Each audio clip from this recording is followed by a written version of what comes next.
कौन कौन जिंदा है? हम काम कर रहे थे और वो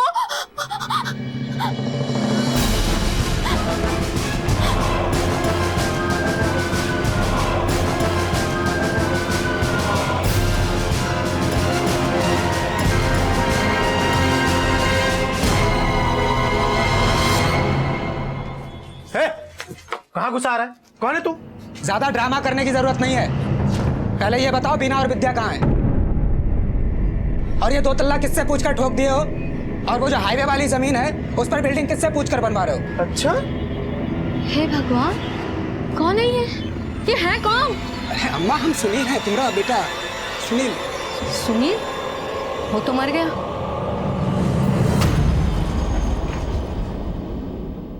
तुम्हारे सामने साक्षात खड़े हैं। अम्मा कैसे? कहाँ जा रहा है? हाँ? ये बहरूपिया है, आप लोगों को पता है ना? 5 साल पहले अपने छोटे भाई का इन्हीं हाथों से क्रियाक्रम किए हैं, पता है ना आप लोगों को?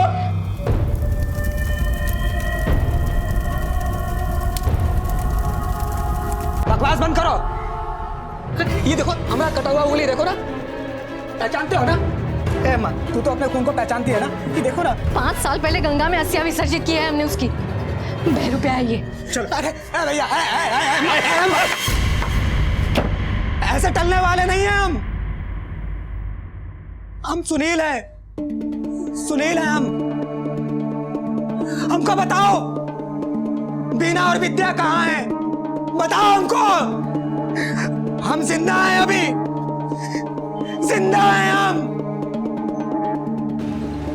ये कौनो परे तो रेत है का कहे 13वीं का भोज खाया उसका। अरे माँ, अरे कहाँ झांक के देख रही है? कोनो भूत प्रेत नहीं है, बहरूपिया है, बहरूपिया।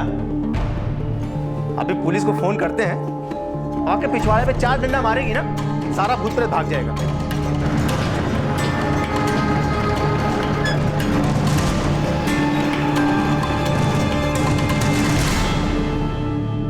क्या हो रहा है ये? साहब हम फोन किए थे। ये देखो, सुबह से ढीठ की तरह बैठा है, पता नहीं कौन है, जा ही नहीं रहा है। साहब हम सुनील हैं साहब, हम जिंदा हैं साहब। जिंदा है, जिंदा है साहब। ये देखो, हमारे असली भाई सुनील का मृत्यु प्रमाण पत्र 5 साल पहले मर गया था और कहता है कि हम सुनील हैं। बेवकूफ बना रहा है सबको। साहब हम सच कह रहे हैं साहब, हम जिंदा, हम सुनील हैं साहब। पहले तुम थाने चलो, वहां सब मालूम चल जाएगा। हमको कहा थाने ले चलो साहब। हम साहब हम सुनील, हम सच बोल रहे हैं साहब, हम जिंदा हैं साहब। हम जिंदा हैं, हम जिंदा हैं। जिंदा है वो तो दिख रहा है, सच सच बता कौन है? वरना मैडम हम आ रहा है कि यकीन करो मैडम, हम सुनील हैं मैडम, जिंदा हैं हम। आप हमारा ये पहचान पत्र देख लो, हमारा है पहचान पत्र। जैसे तुम नकली हो, ये भी तो नकली हो सकता है। और ये क्या है? तुम्हारा डेथ सर्टिफिकेट फर्जी है, टोटल फर्जी है मैडम। फर्जी है? फर्जी है ये? तुम्हारा पूरा फैमिली बोल रहा है, इतने सारे गवाह मौजूद हैं, तुम्हारा क्रियाक्रम हुआ है, डेथ सर्टिफिकेट है, सब झूठ, एक तुम ही सच है। राजा हरिश्चंद्र हो क्या? मैडम हमारे खिलाफ साजिश की है, हमारी अम्मा और भैया ने मिलकर हमारी जमीन हड़पना चाहते हैं। हम सच कह रहे हैं मैडम, हम सुनील हैं मैडम। तो 5 साल पहले जो एक्सीडेंट हुआ था वो सुनील कौन था जो मर गया? हम मानते हैं मैडम, हमारा एक्सीडेंट हुआ था लेकिन हम बच गए थे मैडम, हम जिंदा हैं मैडम। और होश आया 5 साल बाद? मैडम होश तो हमको सप्ताह भर में ही आ गया था अस्पताल में।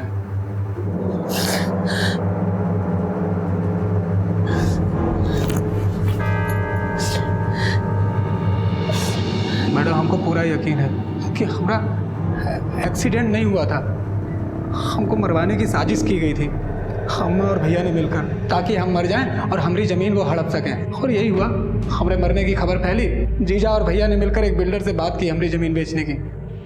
और मैडम लोगों ने हमारी बीना पर बहुत दबाव बनाया।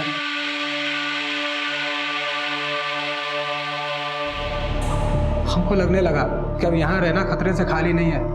और जब एक दिन बीना अस्पताल में आई तो हमने बीना से बात की। बीना, हमको नहीं लगता है कि ये लोग हमको चैन से रहने देंगे। अब हम सोच रहे हैं कि हम लोग इलाहाबाद वाला घर छोड़ के दिल्ली चले जाएंगे। अस्पताल से डिस्चार्ज होने के बाद हम लोग दिल्ली जाने वाले थे और हम बीना और विद्या का इंतज़ार कर रहे थे अस्पताल में। लेकिन उस दिन बीना और विद्या कोई अस्पताल नहीं आया। तो हम फौरन इलाहाबाद वाले घर गए।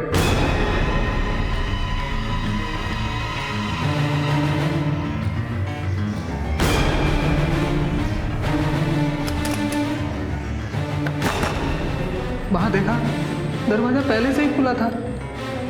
अंदर देखा सारा सामान अस्त व्यस्त पड़ा हुआ है। हम समझ गए कि जरूर इन लोगों ने कुछ किया है। हमने तय किया कि अब इनसे गांव जाकर बात करी जाएगी। हम फौरन गांव के लिए निकल गए और जैसे ही बस पे चढ़े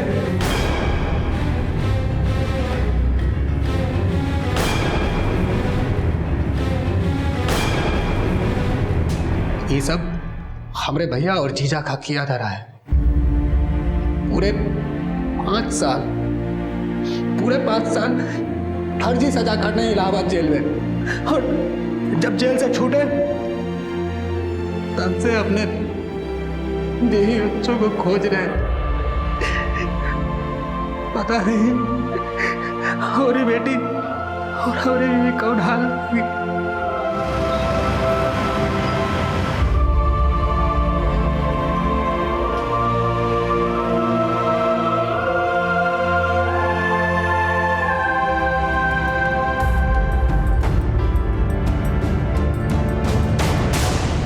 तुम्हारी बीवी को पता था कि हरीश और उसके परिवार वालों ने सारे गांव के सामने तुम्हारे अंतिम संस्कार का नाटक किया, तो ये बात उसने तुम्हें हॉस्पिटल में आके क्यों नहीं बताई?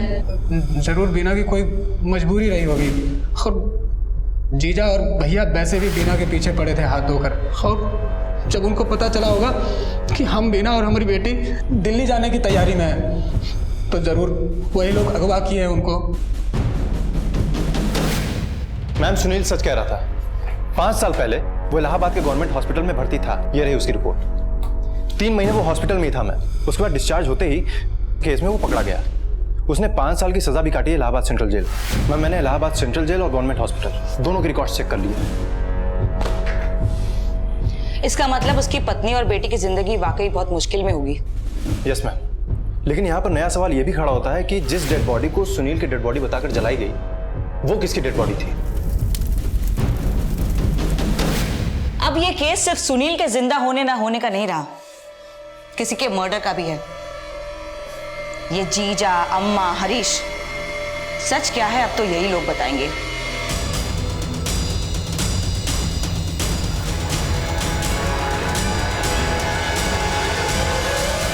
सितंबर 2010 को आपके भाई की मौत हुई थी। कैसे पता चला आप लोगों को? मैडम, फोन आया था। हम खेत में काम कर रहे थे। बोली कि सुनील का एक्सीडेंट हो गया है, डेथ हो गई है उसकी। खबर सुनते हमारा तो प्राण ही निकल गया।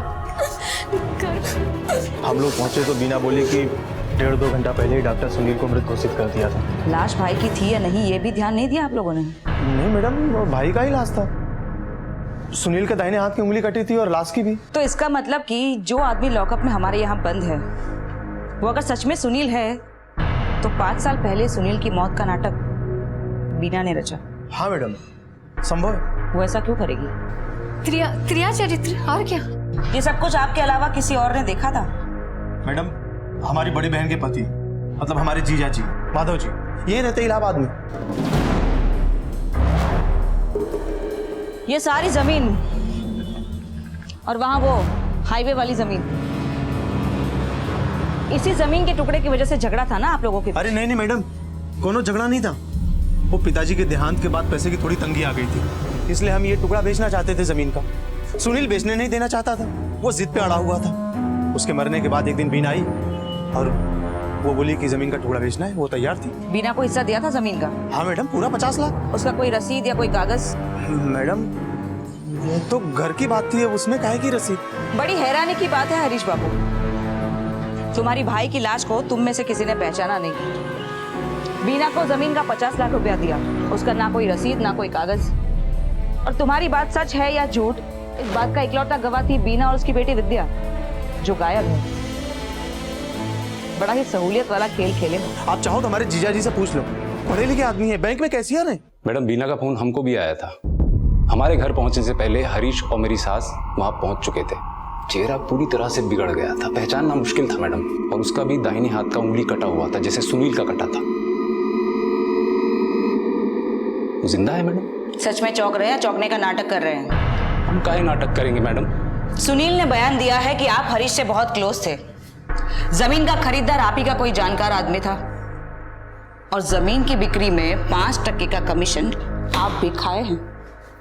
हम कुछ नहीं किए मैडम, हमारा यकीन कीजिए। हमको तो लगता है कि जो भी कुछ हुआ है ना, ये सब वो बीना नहीं करवाया।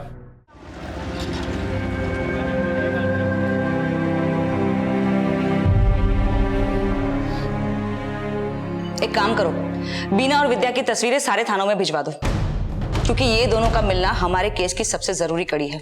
मैम। और इन लोगों के पुराने कॉल रिकॉर्ड्स निकलवाओ, 2010-11 के करीब के। Okay ma'am.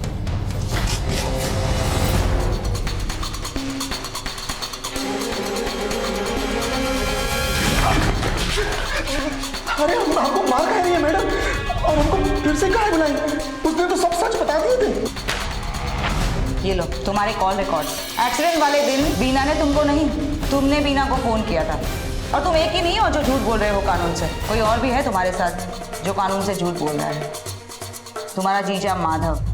पता नहीं कैसे। एक मिनट मैडम, याद आया। दरअसल मैडम वो दिन ना बीना हमको बार बार फोन कर रही थी। हम बीना से बात नहीं करना चाहते थे, मगर वो बार बार फोन कर रही थी, तो फिर हमने उसको वापस से फोन किया और फिर उसने हमको सुनील का डेथ के बारे में बताया। फिर हमने जीजा को फोन करके सुनील का डेथ के बारे में बताया। एक तो अपने ही भाई का एक्सीडेंट करवाया, ऊपर से उसको मरा हुआ साबित किया, उसकी बीवी और बेटी को कहीं गायब करवा दिया, और जमीन के जो 1.25 करोड़ रुपए मिले वो भी खुद ही डकार कर गए। ये एकदम झूठ है। सच ये है कि मातम के 15 दिन के बाद बीना घर आई थी। हमने बहुत इज्जत से उसका हिस्सा 50 लाख रुपए दे दिया था। नहीं मैडम, बीना ऐसा नहीं कर सकती है। हम जानते हैं बीना को अच्छी तरीके से। ये सब हमारे भैया और अम्मा की करतूत है। पहले हमको फंसा, अब हमारी बीना को भी फंसा रहे हैं। सच क्या है और झूठ क्या है ये तो बीना के सामने आने पर ही पता चलेगा। लेकिन अगर उसने 50 लाख रुपए लिए हैं तो इस वक्त तो वो ऐशो आराम की जिंदगी बसर कर रही होगी। 4, 6, 8, 9। ये सुन, बेसमेंट में चलेगी क्या? 500 दूंगा। चल 100 रुपये ले ज़्यादा ले बढ़ा के। अब चल ना। क्या? चल अब तो चल। चल 600। अरे क्या हुआ? चल ना, 600 दे रहा हूँ अब तो। 600 रुपये है, रख ले, काम हो जाएगा तेरा। भूख से भाग यहाँ से। छेड़ रहा है। नहीं पागल है यार ये। छेड़ रहा है, हमको छेड़ रहा है ये।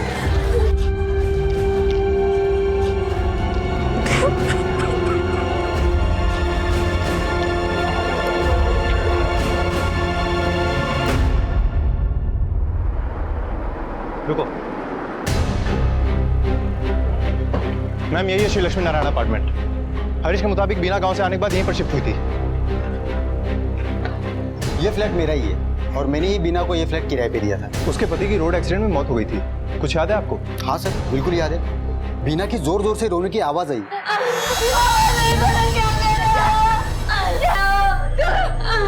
आपने सुनील को, मतलब उसका चेहरा देखा? जब तक मैं वहाँ पहुँचा, उसका भाई, उसकी माँ, उसके जीजा वहाँ पहुँच गए थे और उसका भाई और उसका जीजा उसे सफेद कपड़े में बांध रहे थे। तो मैंने मतलब बॉडी देखी लेकिन शक्ल नहीं देख पाया। चेहरा नहीं देखा तो पता कैसे चला कि सुनील की बॉडी थी वो? उसके भाई ने मुझे बताया कि उसका एक्सीडेंट हो गया है। ये बीना के हालात कैसे थे?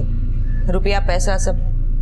नहीं मैडम, हालात तो बहुत खराब थे। मतलब 2 महीने का किराया भी बाकी था तो उसने फ्लैट खाली कर दिया। बीना जब तक यहाँ रहती थी कोई और भी आता था उसे मिलने के लिए? सुनील का भाई और उसके जीजा आते थे कभी कभी। उसकी बेटी विद्या? वो मैडम, हाँ वो यहीं पे एक स्कूल है, सिस्टर कॉन्वेंट स्कूल, उसमें पढ़ती थी, 5वीं में थी।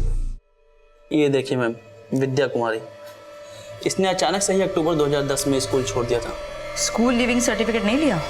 लगभग 2 महीने बाद जो है इसकी माँ इसका स्कूल लिविंग सर्टिफिकेट ले गई।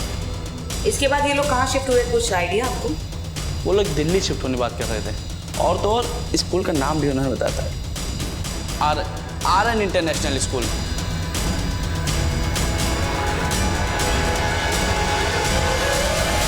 जी हाँ, यहाँ एडमिशन की बात हुई थी विद्या की। पिछले स्कूल के ट्रांसफर सर्टिफिकेट लाने के लिए बोला था हमने उसकी मदर को। जनवरी 2011। कोई कॉन्टैक्ट एड्रेस दिया था क्या आपको? एक मिनट मैम, एक लोकल एड्रेस दिया था विद्या की मदर ने। हमें वो एड्रेस चाहिए।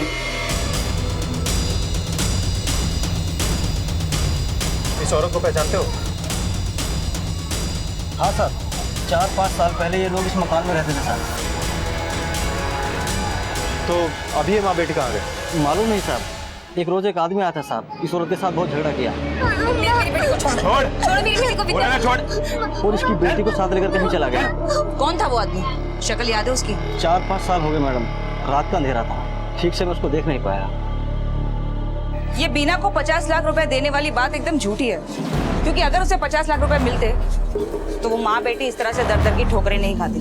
मुझे तो इस केस में बीना ही विक्टिम लगती है। सुनील की माँ, हरीश और माधव, ये तीनों मिले हुए हैं। पहले उन्होंने सुनील का एक्सीडेंट करवाया, पर जब सुनील बच गया तो उन्होंने किसी और की डेड बॉडी को सुनील की डेड बॉडी बताई। उन्होंने बीना को फोर्स भी किया कि वो सबके सामने इस डेड बॉडी को सुनील की डेड बॉडी बताए। डेथ सर्टिफिकेट के बिना पे सारा पैसा हड़प लिया और फिर बीना और विद्या को कहीं गायब कर दिया। यही नहीं, सुनील के हॉस्पिटल से डिस्चार्ज होने के बाद उसे झूठे ड्रग्स के केस में फंसा दिया। बहुत दूर तक सोचकर ये सब प्लानिंग की गई थी।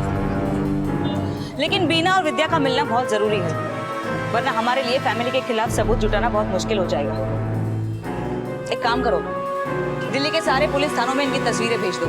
हर धर्मशाला, हर होटल, हर सड़क पे चेक करवाओ, पता करो बीना और विद्या कहाँ हैं।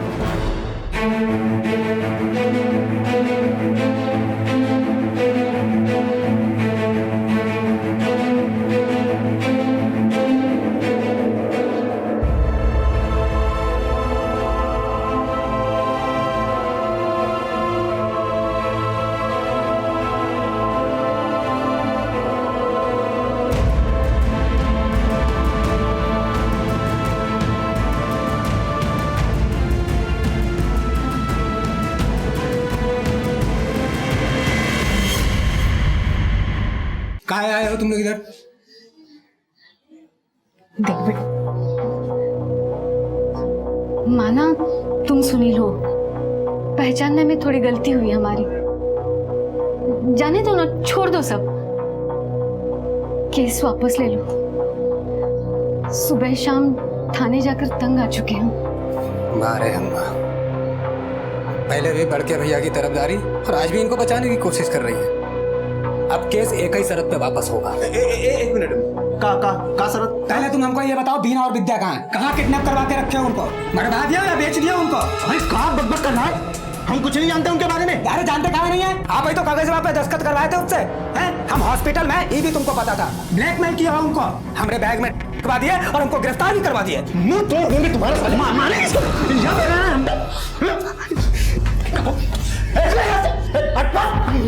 मार देंगे हम। चेतावनी दे रहे, पिछली बार तो नकली मौत थी, ये बार ना असली मारेंगे, तड़पा तड़पा के मारेंगे, तड़पा तड़पा के मारेंगे इस बार। 1000 रुपए दूंगा मैं। चल ना, यहाँ पे नहीं दे पाए। चल ना, वो दिखाएगी क्या?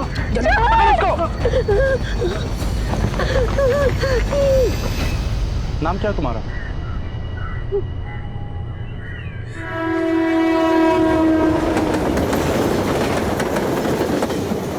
हम हरीश को फोन नहीं किए, ना कोई मिस्ड कॉल दिए।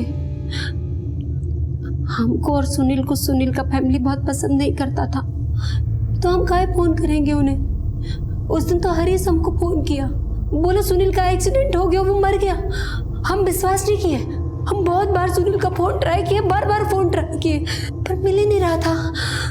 फिर कुछ देर बाद अम्मा और हरीश एक डेड बॉडी, एक डेथ सर्टिफिकेट के साथ फ्लैट पर आए। कौन है? सुनील का डेड बॉडी है, सुनील का। हाँ, हम नहीं मानते। अरे डेथ सर्टिफिकेट देख, मृत प्रमाण पत्र। हाँ, हम नहीं मानते वो मरे हैं। तेरे मानने से कुछ नहीं होता है, समझ गई ना? अस्पताल में है वो, एक्सीडेंट हुआ है मगर जिंदा है। अगर हमारी बात नहीं मानेगी ना तो वहीं पर मार देंगे उसको, समझी? चल इसमें दस्तखत कर, इसमें दस्तखत।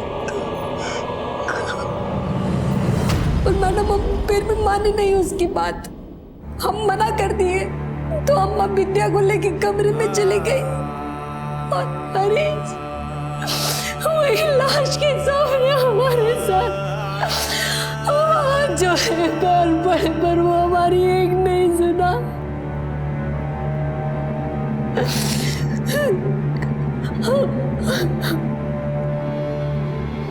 हमारे पास कोई रास्ता नहीं था मैडम।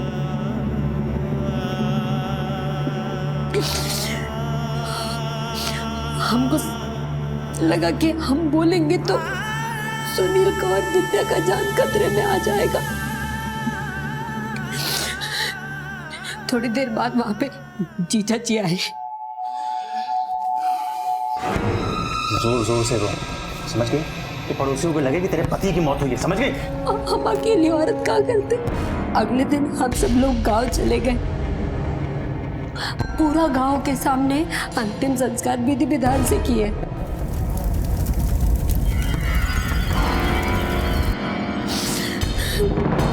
हमसे जबरदस्ती वो कागज पर दस्तखत भी करवाया हुआ।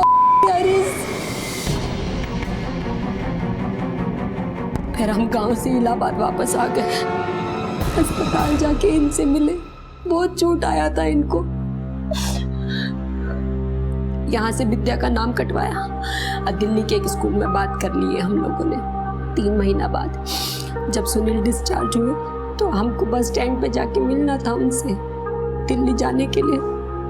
पता नहीं कैसे वो हरीश फिर फ्लैट पे आ गया। कहाँ जा रही है? दिल्ली? तुझे क्या लगा हमें पता नहीं चलेगा, चुपचाप भाग जाएगी? हमको जाने दो, हम किसी को कुछ नहीं बताएंगे। हमको पैसा भी नहीं चाहिए, आप सब रख लो बस। हमको जाने दो। पक्का किसी से कुछ नहीं कहेगी? नहीं, बिल्कुल नहीं। सुनील को भी कुछ नहीं बताएंगे हम। पता नहीं कहीं से उसका मन बदल गया, बोला चलो हम तुमको छोड़ के आते हैं बस स्टैंड पर। फिर क्या हुआ? फिर वो हरीश हमको इनसे मिलाने की बजाय दिल्ली लेके चला गया। वहाँ एक बस्ती दौला कुआं, वहाँ हमको एक किराए का मकान भी दिलाया। बोला सुनील यही आएगा, वो पैसा लेके आ रहा है। इलाहाबाद आने की जरूरत नहीं अब, वरना इस बार सुनील को सच में मार देंगे। उसके बाद हम पूरा एक महीना इंतजार किए मैडम, सुनील नहीं आए। रोज सोचते थे आज आएंगे, कल आएंगे। एक रात हरीश फिर आया। हम पूछे कहाँ है हमारा पति, तुम बोले थे आएगा, आया ही नहीं अभी तक। तो वो बोला तुम्हारा पति मर गया है और ज्यादा नखरा करेगी ना तो बेटी को भी मार देंगे। अंदर रहना, और शोर करेगी ना तो जान से मार दूंगा। मैं हमको छोड़ दो, हम आपका हाथ छोड़ते हैं। हमको जाने दो ना, आप काहे कर रहे हैं ऐसा? हमको जाने दो, हमको जाने दो।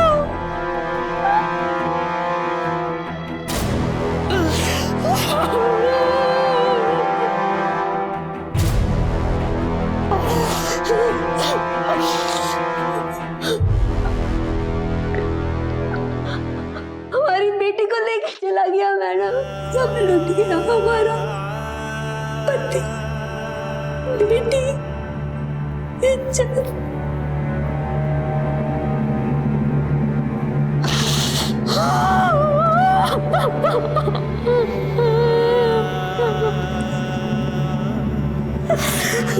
आपकी जिंदगी में वाकई बहुत तकलीफ आई है,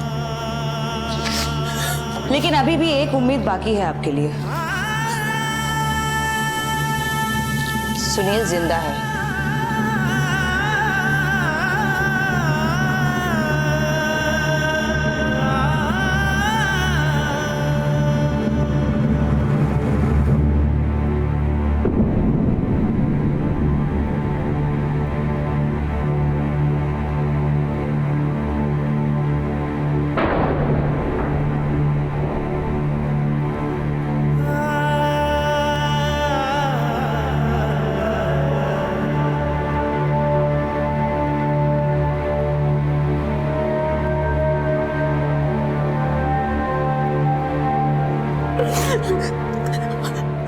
हमको माफ कर दीजिए, हम आपको कुछ नहीं पता, हम सबका जान खतरे में था इसलिए माफ कर दीजिए।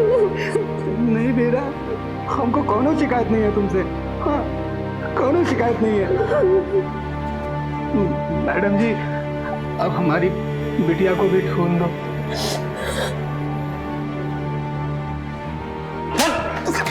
साहब, साहब अरे साहब एकदम झूठ बोल रही है ससुरी, एक एक अक्षर झूठ बोल रही है। अरे हम उसके साथ कोनो दुष्कर्म नहीं किए हैं और ना हम उसकी बेटी को अगवा किए हैं। अच्छा, तो दिल्ली के धौला कुआं बस्ती में कौन गया था? अरे साहब हम दिल्ली कभी नहीं गए। Madam madam madam madam madam हमको लगा था कि वो बॉडी सुनील का नहीं है, लेकिन हम सच कह रहे हैं मैडम, हम झूठ नहीं बोले। उसके मरने में हमारा कोई रोल नहीं था। हाँ, उसके मरने से हमको फायदा जरूर था। अगर वो जमीन बिकता तो 5% का कमीशन तय था, लेकिन वो जिद्दी सुनील वो जमीन बेचना ही नहीं चाहता था। मैडम हम किसी को नहीं मारे हैं। हाँ, जो हुआ उसमें हम पार्टिसिपेट किए थे। इसका मतलब हरीश और उसकी अम्मा ने मिलकर ये कांड रचा है। हाँ, हो सकता है मैडम। बीना के बारे में कुछ जानते हो? बीना के साथ दुष्कर्म 4-5 साल पहले हुआ है और हमारे लिए अब ये साबित करना कि दुष्कर्म हुआ था ये बहुत मुश्किल हो जाएगा। और केवल 4 ही लोग सच जानते हैं, बीना, विद्या, अम्मा और हरीश। मैम आपको लगता है कि बीना झूठ बोल रही है? यकीन के साथ तो नहीं कह सकते, लेकिन लोग यहाँ पे बहुत सारी बातें कर रहे हैं। रोज रोज स्टेटमेंट बदले जा रहे हैं। आज एक बात बोलते हैं तो कल ठीक उससे उल्टी। मुझे लगता है इस केस का एक नहीं कई सारे सिरे हैं और हमें जरूरत है सही सुराग के सही सिरे को पकड़ने का। मेरे ख्याल से 2 सिरों के आधार पर हम इस केस की तहकीकात को आगे बढ़ा सकते हैं। सबसे पहला सिरा ये कि हरीश उस लाश को उस फ्लैट में कहां से और कैसे लाया। एक काम करो, सभी लोकल थानों में जाकर वहां का मिसिंग रिकॉर्ड चेक करो। पता करो कि इस तारीख के आसपास 5 साल पहले किसी की गुम होने की रिपोर्ट दर्ज हुई है। और दूसरा सिरा? विद्या। विद्या कहाँ है? कल रात का कस्टमर बहुत खुश नहीं हुआ तुझसे, बोला मजा ही नहीं आया। और आपने जैसा बोला था मैंने वैसा ही किया। पहले बात सुन मेरी, ज्यादा जुबान मत लड़ा। मैम मैंने इलाहाबाद के सभी थाना क्षेत्रों से पता कर लिया है। 5 साल पहले उस तारीख के आसपास कोई ऐसी मिसिंग रिपोर्ट दर्ज ही नहीं हुई जो कि अनसुलझी रह गई हो। मैम हो सकता है कि वो लाश किसी भिखारी की हो या फिर किसी बेघर की। एक काम करो, उस तारीख के आसपास सभी छोटे बड़े हॉस्पिटल्स और मॉर्चुरीज में पता लगाओ और पता करो कि 25 सितंबर की रात के आसपास कोई लाश वहां से गायब तो नहीं हुई। Okay ma'am.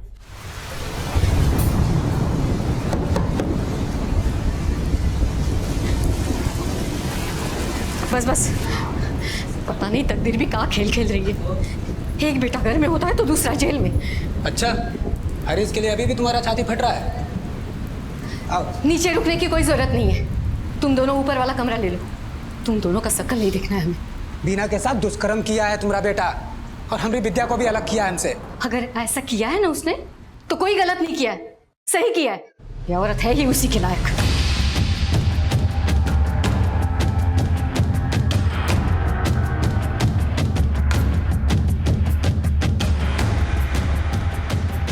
साहब 2010 में एक यहाँ से लाश लापता तो हुई थी, काफी हंगामा भी हुआ था। लाश गायब हुई थी तो कोई तो आया होगा ना उसकी खोज खबर लेने के लिए। साहब वो लाश तो लावारिस की थी, किसी ने क्लेम भी नहीं किया। बाद में वो मैटर धीरे धीरे ठंडा होते गया। अच्छा, क्या तुम बता सकते हो कि लाश किस महीने में किस तारीख को गायब हुई थी? ऐसे तो मेरे ख्याल से सितंबर में ही कुछ हुआ था ये, मतलब 20 और 25 के आसपास ही, क्योंकि 28 को मैंने ज्वाइन किया था, उसके कुछ दिन पहले ये सब कुछ हुआ था। मौके आगे सीसीटीवी कैमरा तो होगा ना? हाँ है ना सर, है। उस दिन की फुटेज मिल जाएगी क्या मुझे? हाँ सर है, लाश चोरी हो गई थी ना, इसलिए हम लोग ने वो फुटेज संभाल के रखा है। हाँ सर, ये देखिए यही है 25 सितंबर 2010 का फुटेज।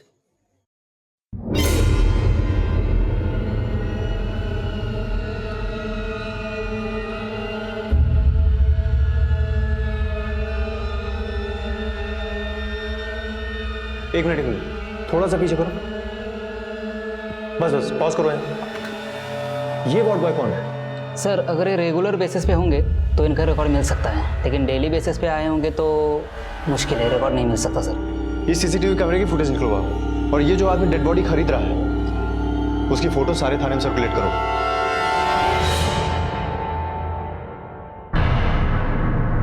नहीं मैडम, हम लोग नहीं पहचानते हैं। ठीक है, आप लोग जा सकते हैं। नमस्ते मैडम।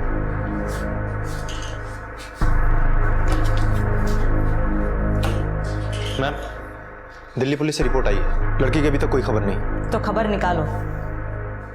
लड़की की उम्र अभी 15-16 साल की है। और अपराध की दुनिया में ये बहुत ही खतरनाक उम्र होती है। मैम, दिल्ली के पुलिस स्टेशन से फोन आया था। वहां पर मेहरौली में एक फार्म हाउस से रेड पड़ी है। रेप पार्टी चल रही थी वहां पे। कुछ लोगों को गिरफ्तार भी किया गया है। 2-3 कॉल गर्ल्स भी हैं उसमें, लेकिन उनमें से एक कॉल गर्ल अपनी उम्र 15 से 16 साल बता रही है और अपना पता उसने बताया है चकेसरी, जिला इलाहाबाद का। उनसे कहो कि उस लड़की को वहां से निकलने ना दें। Okay ma'am. कोई और भी है उसके साथ? मैम, एक कस्टमर था और कोई एक मोहित नाम का आदमी भी।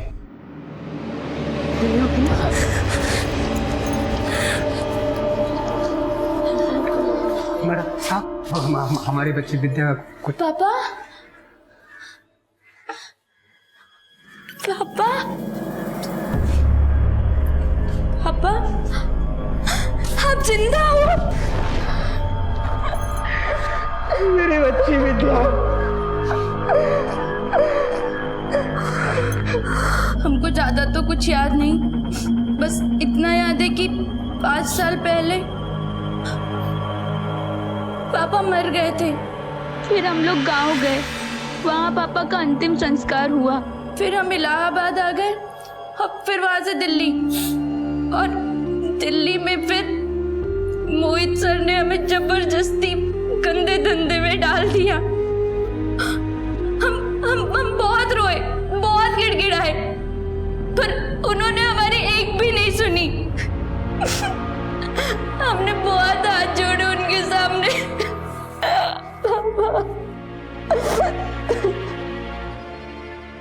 मोहित। जी मैडम। ये लड़की विद्या कहाँ मिली तुम्हें? मैडम, मुझे कुछ भी नहीं पता। मैं तो मेहरौली पार्टी अटेंड करने गया था। उस लड़की को मैं नहीं जानता मैडम, विश्वास कीजिए मेरा, इस मामले में मेरा कोई रोल नहीं है। तुम्हें दिखाते हैं तुम्हारा इस मामले में क्या रोल है। ध्यान से देख।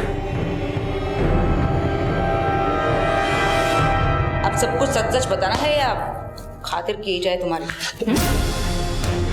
अरे मैडम, बता दो। उस रोज सुनील का एक्सीडेंट मैंने किया था।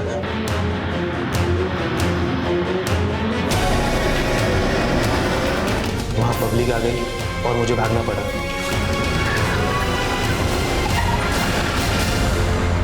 मेरा काम अधूरा रह गया और ये बताने के लिए मैंने फोन लगाया।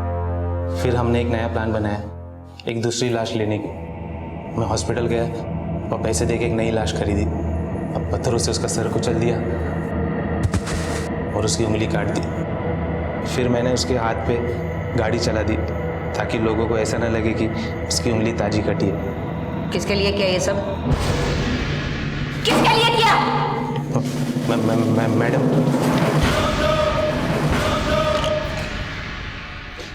तुम्हारी पत्नी बीना कहाँ है? साहब, अभी थोड़ी देर पहले बाहर गई। हवलदार, तुम में से किसी ने देखा क्या बीना कहाँ गई? उसको तो बाहर की तरफ जाते हुए देखा सर। बात क्या है साहब? उसका नंबर है क्या तुम्हारे पास? हाँ है ना। कॉल करो। आप जिस नंबर को डायल कर रहे हैं स्विच ऑफ है। फोन तो स्विच ऑफ आ रहा है उसका। हवलदार सर, एक काम करो, इसके साथ जाओ, देखो कि बीना कहाँ है। आसपास ही कहीं होगी, ज्यादा देर पहले नहीं निकली है। और जैसे ही वो मिलती है मुझे बताना। जाओ जल्दी जाओ।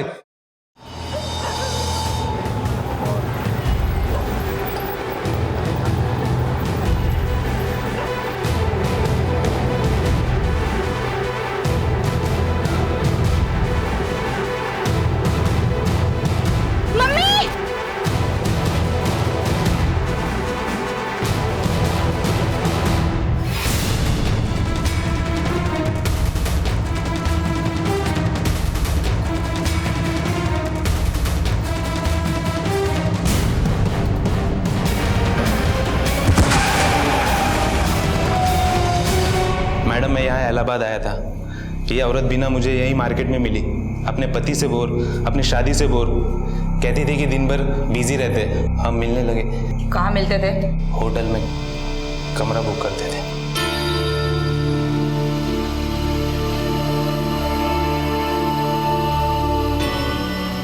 रोज रोज छुप छुप कर मिलना हमें अच्छा नहीं लग रहा था, तो हमने बीना को भगाने का प्लान किया। पति के पास जमीन तो थी उसकी, तो बस पहले पति को मारने का प्लान और फिर डेड बॉडी। जमीन बिकी, बीना को उसका हिस्सा मिला। यानी सुनील के बड़े भाई का इसमें कोई हाथ नहीं था? नहीं मैडम। पर बीना का पति तो अब तक जिंदा था। तभी तो मैंने उसको रास्ते से हटाने के लिए एक नया प्लान बनाया, और वो जब बीना से मिलने निकला तब मैंने मौका देखते उसके बैग में प्लान कर दिया, और पुलिस को भी मैंने ही लीड दे दी। बस स्टैंड पे पुलिस ने उसे धर दबोचा। और फिर दिल्ली निकल गए तुम तीनों? जी मैडम। और बीना के 50 लाख? उसे बहला फुसला कर मैंने सब पैसे ले लिए मैडम। और उसकी बेटी भी? कहाँ ले गया था उसको? कहाँ ले गया था उसको? मैडम उसे दिल्ली लेके गया, वहाँ कॉल गर्ल के धंधे में सब अपने लोग हैं, वो उस पर बेच दिया उसको। बेटी वेश्यावृत्ति में, और माँ को भिखारन बना के सड़क पे छोड़ दिया भीख मांगने के लिए। परिवार, इज्जत, बेटी, पति, जान सब कुछ चला गया। इलाहाबाद की एक सत्र अदालत ने हरीश और माधव को बरी कर दिया और मोहित को धोखाधड़ी, देह व्यापार, अपहरण और अटेम्प्ट टू मर्डर के इल्जामों में आजीवन कारावास की सजा सुनाई। जिंदगी सच के आधार पर चलती है, और अगर हम उस सच के रास्ते पर ना चलें तो बना बनाया आशियाना उजड़ने में और जिंदगी की मीठी अनुभूतियों को कड़वा सच बनने में ज्यादा वक्त नहीं लगता। इसी विचार के साथ अब मैं अनूप सोनी आपसे विदा लेता हूं। फिर मुलाकात होगी अगले एपिसोड में एक और चौंका देने वाले केस के साथ। तब तक अपना और अपने परिवार का ख्याल रखें और देखते रहें क्राइम पेट्रोल डायल 100। सबक एक को, सीख हम सबको। जय हिंद।